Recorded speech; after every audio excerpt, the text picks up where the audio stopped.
by Helen Kidira. The country's medical doctors are threatening to down tools if government does not increase their on-call allowances by 50%, among other demands. File picture of strike by doctors and nurses in Zimbabwe several years ago in a letter dated January 18, 2018, addressed to the Minister of Health and Child Care David Pararenyatwa. The doctors said their demands must be addressed as part of government's 100-day plan. The doctors' list of demands includes a review of the current on-call allowance from $360 to $720, an increase of 50%. They also want a recruitment freeze effected by government last year to be lifted to mitigate the serious shortage of doctors in Zimbabwe's public hospitals, as well as to be allowed to bring vehicles into the country duty-free. We, the patriotic doctors working day and night in Zimbabwe government hospitals, convey the following as our minimum expectations on the new government's first 100 days in office. If President Emerson Mnangagwa reads part of the letter by the Zimbabwe Hospital Doctors Association (ZHDA), the vehicle duty-assisted framework agreed upon with the Health Services Board in 2017 must be urgently implemented. No doctor should have to resort to public transport when they rush to respond to medical emergencies and on-call duty. ZHDA said the current pathetic on-call allowance must be urgently revised upwards to $720 per month from $360, as per an undertaking made by government.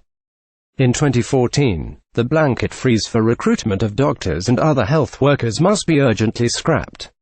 Currently we have one doctor per 250,000 people. ZHDA sincerely hopes that the government will deliver on the key demands within the 100 days plan, otherwise doctors will resort to industrial action for these issues to be resolved, ZHDA said. ZHDA has over 3,000 members. Last month, Mnangagwa's new administration adopted a 100-day action plan to, among other things, improve the ease of doing business in Zimbabwe and attract investment. It focuses on those things that make a visible and most immediate impact on the country as a whole. Last year, government, under former President Robert Mugabe, put a freeze on the recruitment of doctors unless there are promotions, resignations, retirement or deaths. This is not going down well with the doctors, considering the high doctor-to-patient ratio, which is not in keeping with international best practices. In terms of the World Health Organization standards, the ratio should be 1 doctor to 600 people.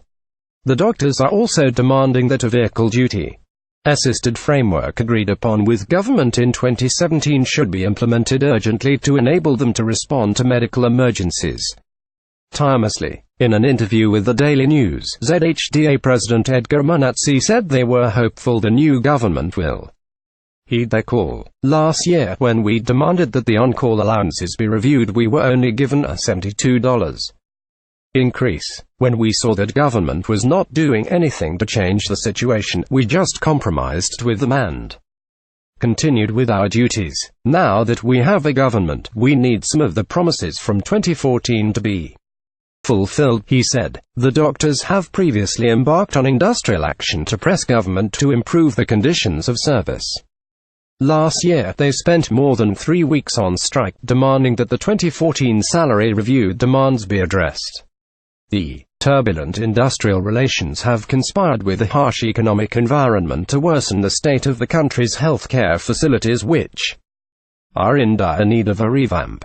This is at a time the country's hospitals and clinics continue to experience serious shortages of drugs, leaving patients to purchase them at private pharmacies at steep prices. Last year, the country was hit by a pethidine, a post-surgery painkiller shortage which left most hospitals with no option but to abandon non-emergency surgical operations. The strike called by the country's doctors comes as civil servants have also voiced their concern over the rise in the cost of living and how it has eroded their salaries. Unions, among them the Progressive Teachers Union of Zimbabwe TUCUSHN and the Amalgamated Rural Teachers Union of Zimbabwe, are agitating for salary adjustments consistent with the poverty datum line. Civil servants are becoming vulnerable. We are now pushing for our salaries to be above the PDL. We are very much disturbed with the existence of a three-tier pricing. The Apex Council's Information and Publicity Secretary, George Mishipe, was quoted saying, "Previously, we could understand the fiscal challenges faced by government, but with the current sharp price increases, we have been left with no option but to demand a salary hike. We are going to engage government because our salaries have been completely eroded," he added. Salaries in the civil service were last reviewed about 6 years ago, when the country emerged from a unity government in which Mugabe shared power with his nemesis, MDC leader Morgan Tsvangirai, who was then Prime Minister. While prices had stabilized during the era of the coalition government from 2009 to 2013, the economy has persistently suffered inflationary shocks since then. The past year became the tipping point, when prices zoomed beyond the reach of many. Retailers are using a three-tier pricing system whereby payments effected through plastic cards attract higher prices than those made through the local bond note. The surrogate currency is, however, playing second fiddle to hard currencies, especially the United States dollar, the most sought-after currency. While the new administration has set up a committee led by retired General Constantino Chiwenga Vice President to look into the price escalations, the market continues to behave wildly. The stimulant stoking the price increases has been cost-push. Inflationary pressures are rising mainly from the cost of accessing hard currency on the black market to pay for imported goods, since Zimbabwe is a net importer. Most importers are unable to access foreign exchange from formal banking channels, where rates are tightly controlled by the monetary authorities because they hardly get any, owing to a crippling liquidity crisis.